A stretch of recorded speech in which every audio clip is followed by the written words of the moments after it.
Hello and welcome to Cedar Creek Homestead. I hope you're having a wonderful day today, and want to welcome you to Porch Talk. And my guineas and stuff are all excited. We had a little rain come through here, and they're acting like they're alarmed about something, but I don't see anything around that they should be alarmed for. But anyway, today's topic is I want to talk about the work ethic. And I know right off when you go to talking about work, that's a four-letter word and to a lot of folks, and they'll instantly turn you off. And I've always had this thought and this little saying that nothing will ever work until you do. So if you're going to homestead, if you're going to own a business, if you're going to go to college, whatever you do in life is going to require work, W-O-R-K, if you plan to succeed at it. And there's three things that I feel is going to destroy our civilization as we know it, especially the United States. And one of those is the lack of work, a lack of a work ethic. The other thing I feel is going to destroy us is a lack of moral values, any kind of moral values, moral code. Whether you're religious or not, there used to be a lot of folks that had morals about them. My grandfather, Ferguson, one of my namesakes, I'm named after two of my grandpas, but one on my mom's side and one on my dad's side. And the one on my dad's side, he never claimed to be religious at all, never claimed to be a Christian. Now, on his dying deathbed, he accepted Jesus as his Lord and Savior, and I'm so thankful for that. But he never claimed to be nothing special. And Grandpa was a good man, a good moral man. Now he would say a bad word sometimes, but he wouldn't do it in front of women folk. He was careful about how he conducted himself. He just had moral values. In fact, my grandpa, both of my grandpas, were dyed-in-the-wool Democrats. And if they could hear the things that's going on today, they would turn over in their graves that's going on with the Democrat Party and their promotion of not working, socialism, communism, that kind of stuff.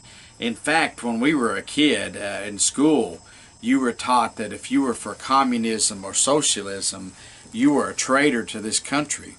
And sadly today, that's what's happened with the Democrat Party. I'm told we should stay away from politics, but I believe that is one thing that's going to destroy our country, is the lack of morals. And I even consider working as a part of a moral value system is actually working and taking care of yourself as much as you possibly can. And the last thing would be that would destroy our society here in the United States as we know it is civil unrest. And that would have to do mostly with our political system. And I believe all three of these are coming, and even the food shortages is coming. I don't know if I agree totally with the global cooling or the global warming, but I do. And I don't matter if I agree or not. We prepare every year food, and we put food back. We prepare in case something happens, and also we enjoy doing it. My wife had just canned several jars of chicken broth today, and she's got put up, and to last us through the winter and stuff. If bad times come, whether they do or not, we're going to have food put back. And our food takes work to preserve our own food. Do we have to because we're so poor we can't afford to buy food? No. We could go to the store and buy what we want, but what we grow and we work and use with our own two hands, it tastes, number one. Maybe I'm prideful about this, but I think what we grow and put up and we work with our hands is a whole lot more tastier. I think it's a whole lot more healthier for you. And it also gives me a sense of satisfaction. And also, I praise God for it, because without God's help, nothing that we do would be possible. So, is this year the best garden year we've ever had? Nope. But it's been a good one. We've managed. We've had plenty to eat.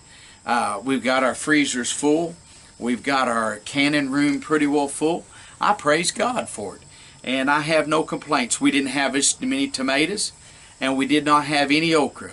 But otherwise, we had a wonderful garden, and I give God the praise and glory. In fact, now, in the latter part of the season, I'm getting more tomatoes now than I've ever gotten out of the garden as far as this season.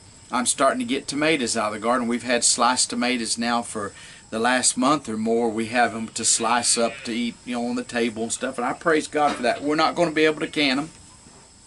My wife made spaghetti sauce, canned it up, and she actually bought big cans of tomato sauce. That's way cheaper that way, and she bought that and made homemade spaghetti sauce, and I'm telling you, it is delicious. She used peppers or whatever things that we have here that we could supply ourselves.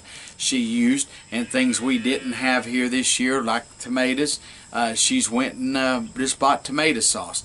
Now, is that the ideal? No, but that's just the way it is. But it seems like in our land today, with the political system, the mess-ups they have there, a lot of other things, the lack of morals.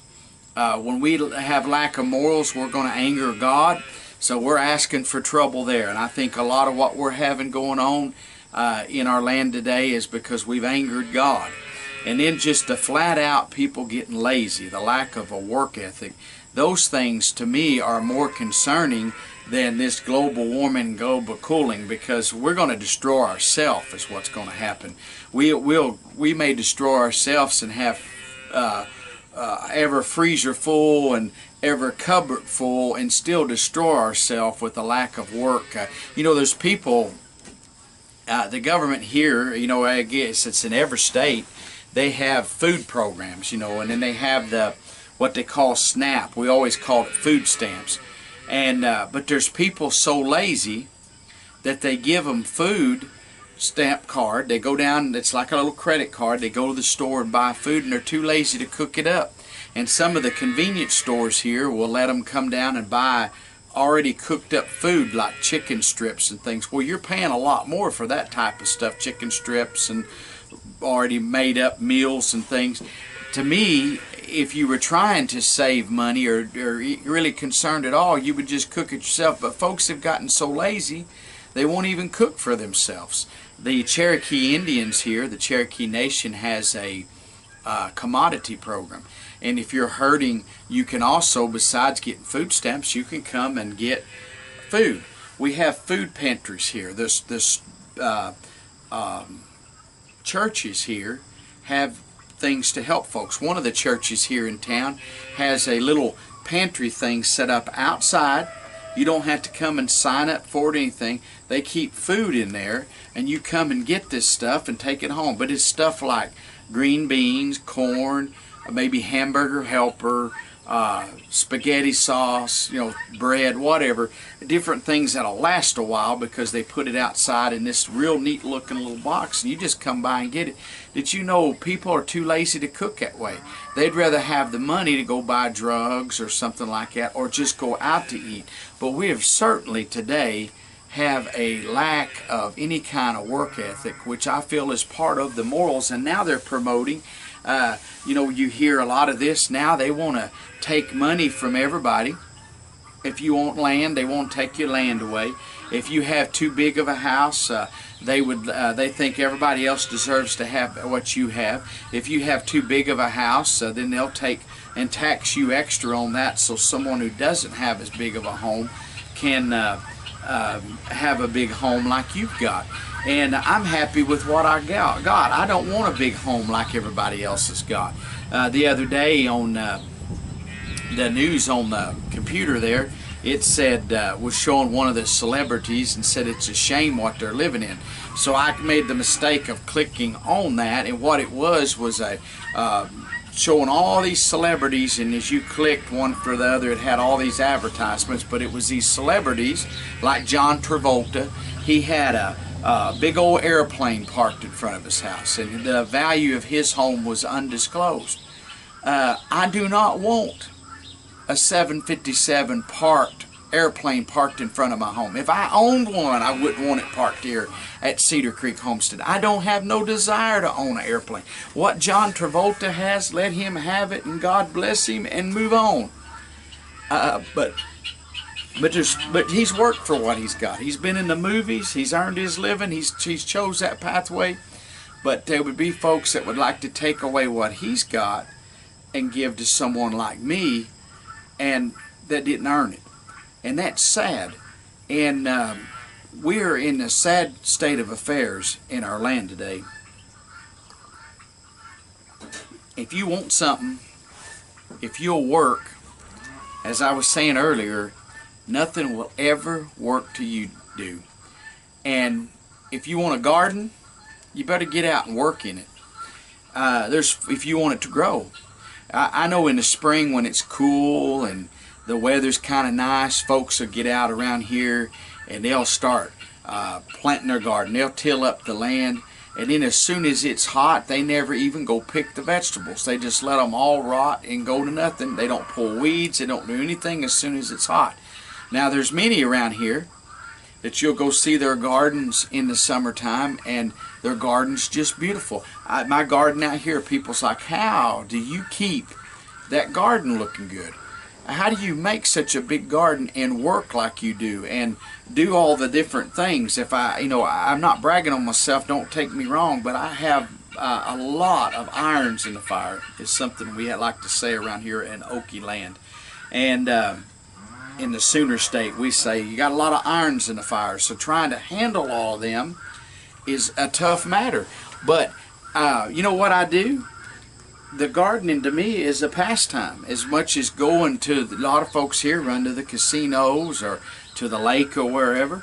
And but I like going out here and working in the garden. When I come home from work, if I have the time, it's not dark yet, I go out here and work in the garden and pull weeds and stuff. And it is a stress reliever for me. It helps me. But you got to have the want to. And but I see a lot of folks that they're laid up in their home under the air playing video games or watching television, watching a movie or whatever, and they'll say, oh, I don't have time to go and take care of a garden. Well, no, you don't if you're inside watching TV. I watch very little television anymore. In fact, I'm going to tell you, the television's deceptive. They have an agenda. If you haven't realized, your TV, people is always talking about conspiracies. Modern television is a conspiracy. They drive, the people out in Hollywood drive their agenda. I'm sorry if you're listening and you're in Hollywood and you're one of these big shots. Hey, I'm sorry to offend you, but the fact is you have agendas, and whatever those are, that's what you're making movies about and trying to spread your agenda. But sadly, folks sit when they need to be out working, they're sitting watching those shows and making the celebrities money, and it's hurting many folks. But folks are like, well, I can't get out and garden, I can't go do this because I'm just so busy. And they're not busy. They're just lazy. And if you're going to homestead, it is not for the lazy. I get tickled on YouTube. Oftentimes, folks that are full-time homesteaders will show their garden spot, and it's all grown up with weeds and grass, and then they're complaining that their stuff didn't do good. And weeds and grass, you can pull them out if you'll just get after it. Hey, I got something to tell you right now too. I hope you can hear me all right. It's raining here. We just had a little rain. It's raining, and it's like 68 degrees here, and at 6:30 in the evening, and it's pretty nice. So I thank God for it. Fall is finally in the air here. We've been in the 90s every day, and the last 2 or 3 days it's been in the 80s. Today I think it got up to 82, and it's dropped down now here at 6:30 in the evening. It has dropped down, so hey, it's great. And I'm actually feeling a little chilly out here sitting on the porch, believe it or not, with this rain falling and stuff. And but anyway, if you're going to homestead, or you plan on ranching, or if you want to own a business or anything, if you don't work, you'll never succeed. My grandparents, both of my sets of grandparents on my mom and my dad's side, come from working folks. But they were poor. My great-grandfather came here in a covered wagon from a little town called Oil Trough, Arkansas, and he settled up around Beggs, Oklahoma, up north of Tahlequah. And my grandfather was the only child. They were never able to have any other children. So, but they were poor folks. And now, they were probably a little better off in their time than a lot of folks. But today's standard, they would have been considered extremely poor. My grandfather would have been considered extremely poor. My great-grandfather, this piece of property that we live on here, my great-grandfather, Edward Ferguson, bought it and gave it to his son, and whom I'm named after. And so my grandpa Ferguson ended up with this. Then my dad ended up with it. Now I've ended up with it, and hopefully my son will end up with it. This place, when my grandfather got it, was a grown-up mess. And I've never seen pictures, but I've heard the stories. Now I have seen a few pictures over by the old home place where their old house was. They tore down someone's house and built them a house, had an old sheet iron roof, and they would have to get pans out when it rained to catch the water. They raised their own food, didn't have electricity until I think my dad was in high school when they got electricity. Never had a water cooler, never had air conditioning. They raised the windows, they slept out in the yard. They worked very, very hard. My grandfather worked construction work, drove old drag lines, they call them, cable-driven drag lines, and helped clean out the river and build these dams, which back then was pretty good money. They didn't have all the OSHA stuff they got now.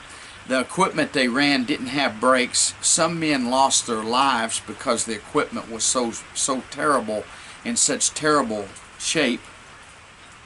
They built 10-killer dam here. My grandfather said that they didn't have, of course, all the rules like they do now, and he's been dead for 30 years, but he used to tell about, he'd say, you know, they didn't have rules then, safety rules. Well, now they certainly have a lot of rules, which is a good thing. But Grandpa said that there was a power line when they were building the dam. Now these guys got up. I want you to just think about something.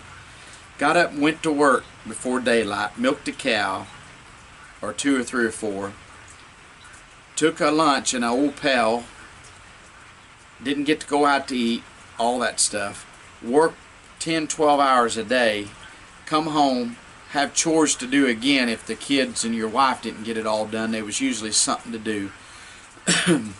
Make a little bit of money, you know, maybe $1 an hour or something like that. That was before they had the standards like they do now. Now you would have prevailing wages on a government type job. But he'd come home and risk his life building a dam and come home for very little wages. But he worked and used his money. He never believed in going into debt. He was very strict about owing money. I don't know that he ever owed any money in his lifetime. And when he died, he had around 100 head of cows, had 2 or 3 trucks, a brand new one that was paid for, that he paid cash for. He worked hard on the land and never owed nobody and never asked for one handout. He did apply for Social Security when he got old enough, like 65, 70-year-old, somewhere in there. He went on Social Security, which he had paid in for. That's not a welfare benefit. You pay in for that. Some call it a welfare thing. I feel like Social Security is something you pay in for. It's a benefit. You deserve that when you get Social Security age. That was his only retirement.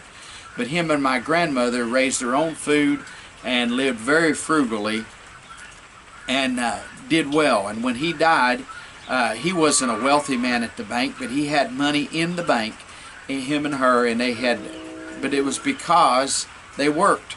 They used their hands, and they worked out in the cold and the heat. But I was going to get back to the story. He told about they had these pay haulers, they were called. There's big dump trucks, and basically, and you'd get up in the back of that, somebody would, it'd be full of stuff, dirt, rock, whatever they were moving, and they had a piece of PVC type pipe, plastic type pipe of some sort, and when you'd come up to the power lines that powered up the equipment that they were using there to work on the dam, they'd had to push that up, and they had told whoever would ride in the back, it was taught to all the people that rode in the back, if you miss the power line and it hits the truck, don't jump off the truck, because you could get killed. The current could get you because the truck had rubber tires. Well, this man, he used to tell the name. I don't know the name of the feller, but he was up in the truck, and the cable missed the plastic pipe, fell on the truck, and he got scared, and he jumped off of this big truck, and when he hit the ground, he still had his hand up on the truck somehow, and it instantly killed him. People gave their lives, was making very little money, but they had a work ethic. Today, people want a check, but they don't want a job. And a lot of folks are wanting to get into Homestead, and I've met folks that they've wanting a homesteading life, and it don't work out. And the number one problem is that they will not work. Now, there's one thing with work, and there's one thing of working smarter and not harder. And I'll use an example. I use a rototiller, a real-time tiller that I bought several years ago on my garden. I've always used a tiller. I had an old front-tine tiller. One day I'm going to show a picture or a video of it up here. It's an old Tasco brand tiller, and I had it for years, and I bought it used. It done a wonderful job, was doing good, and I finally got the money to buy me a rear tine tiller, and I love this little Cub Cadet rear tine tiller, and I've had it for several years now. I see some that want to. I used to do this. I'd have people pay me to spade up their garden. You just take a shovel, and one shovel at a time you'd turn the dirt over. Now, a lot of them said they did that because they believed that if you did it after the first killing frost, that turned up there to stay cold enough, and that would turn the bugs up and it would kill them. But I would make money doing that as a kid, so that was fine with me. But my own garden, I use a tiller, and I till that thing up. I see some with these forks that they use. I see some with these Haas tools. Those Haas tools are nice, but I would not want to plow my garden with it. Now, it would probably be nice to go down the center rows, and it might be nice to lay off your rows and stuff, but I would not want to break up my garden and stuff with it. I have a friend. He can have tillers, anything he wants, and he lives across the river over here, but he plows his gardens, breaks them up and everything with horses, and he's got old-timey plows and discs and stuff, and he does all that work, but he loves doing that and wants to do it, but he's retired. He retired early and was able to play around with all that type of stuff, and time is not as valuable to him as it is me. So here, because of the lack of time, if I want to raise a wonderful garden, I've got to use a tiller. So I use that. There's nothing wrong with that. But what I'm talking about is people want the country life and want a garden, and they want to reap the benefits of the garden, but they don't want to use these hands to work. And it takes work. And if our country is going to succeed in the future, it's going to take work. I know a lot of folks that are retired and they have a good retirement income. I'm not talking about them. They work through the years, they put money back, and they're retired. That's wonderful. I've known a lot of folks that worked all their life and have nothing, and now they're having to work with their hands. But now maybe they're not physically able to do, but they do what they can. And I've known folks that retired and maybe just had very little Social Security coming in, but they managed because they worked with their hands. And if you'll work, but nothing will ever work till you do. And today's theme is that. And if there's one thing that I think is killing our country and it's going to destroy our nation, it's the lack of folks working. I know folks that have businesses. A lady had her business destroyed. She, with the floods that came through here this spring, she's up about 70-year-old. She said, I don't think I'm going to build back. Her kids have kept on to the point now she is going to build back. But she said what she hates is that she feels like she's going to have to work in the business for now on, because she said you cannot find people. You know, she has help, but she feels like she has to be there every day. They're open. They close on Mondays and Sundays. Well, she closed Saturdays, Sundays, and Mondays, and they're open 4 days a week. And she said the reason she does that is because if she's not there, the business would dry up and die. And she has to keep the people motivated. It's sad that we're in that type of situation today. And so I want to say to you, if you're a worker and you don't mind working with these hands, with your hands, you can do anything. But I'm going to tell you, the government giving you something, the government never had anything to give. They have to rob people like me. And I know they say, oh, it's all from the millionaires. The average old person like myself that's working has to pay in taxes. If you work any kind of job where you're bringing in money, you're going to have to pay some money in taxes to the federal government and the state government, and then they're going to take and redistribute the wealth to other folks. If you're in for that, well, bless your heart. But I believe if you want to get something, I don't expect nobody to give me anything. Oh, I have neighbors sometimes, they'll say, hey, would you like some extra? I got some extra tomatoes. That's nice. I do the same thing here. We take stuff down at our church. We have a table set up. We have things. We've had folks before that didn't have food to eat. My wife will go out to the cupboards and start preparing a basket of food for them. There's folks that know if they're hungry that come out to our house at supper time and we would feed them. We have relatives for sure that know that we're going to eat. I had a brother-in-law. He was hungry. He was going through a mess. His mom had died, and he was just a tough deal. And he come out here one morning, and he knows we haven't been having breakfast now just because of health issues, trying to watch. We got to where we just eating 2 meals a day, but we were eating bacon and eggs or ham and eggs or sausage and eggs every morning, and he knew that, and he said, he pulled up out here in his Vista, and he said, do you reckon you could get Stacy to cook me some breakfast? And I said, well, yeah. I said, in fact, she's got my breakfast cooked. I was just fixing to eat it. I said, I'll go in and tell her, and she'll cook up some more. And just real quick, like, she had him some breakfast cooked up, and I mean, he ate every bite of it. So, you know, we would give to others, but you got to want to help yourself. But there's folks that are hungry that if you told them, hey, come out to my house, got a bowl of stew, I'll feed you, they would turn their nose up at it, or they would be too lazy to even come out to it if you brought it to them. I have folks a lot of times saying, hey, I'd like to have some fish. Well, you know, I'll catch some and bring to you sometime. And, well, now I want them already cleaned, or I want them already cooked. People are lazy. And I don't want to fall into that trap that I'm a lazy individual. I don't want to get that demoralized that I begin to act like that. And I hope you don't either. And I tell you, I want you to be blessed. And if you're a hard worker, God bless you for that. I have a special spot in my heart for working people. Those that try and work, I mean, I have a soft spot for working folks. And they don't have to be the fanciest, they don't have to smell the best, but if I find out they're a worker, they go to the top of my list if there's someone that ain't afraid to get out and get their hands dirty and do a little work. Hey, I hope you're having a wonderful day. Appreciate you listening to me ramble here today on Porch Talk. And if you haven't already and subscribe, give a subscribe to our channel, and while you're there, there's a little bell will come up after you subscribe. Click that little bell, and each week at 7 o'clock I upload this Porch Talk, 7 o'clock Central Time, And we'd love to have you listen to us, but you can listen to it anytime afterwards. Also, if you like it, give a thumbs up. And if you have a comment, you're always welcome to comment. I appreciate it. I read every comment that comes through. I don't always comment. I may just give a thumbs up or something. Sometimes there's nothing to actually add to what folks are saying, but I always enjoy your comments. Hey, God bless you.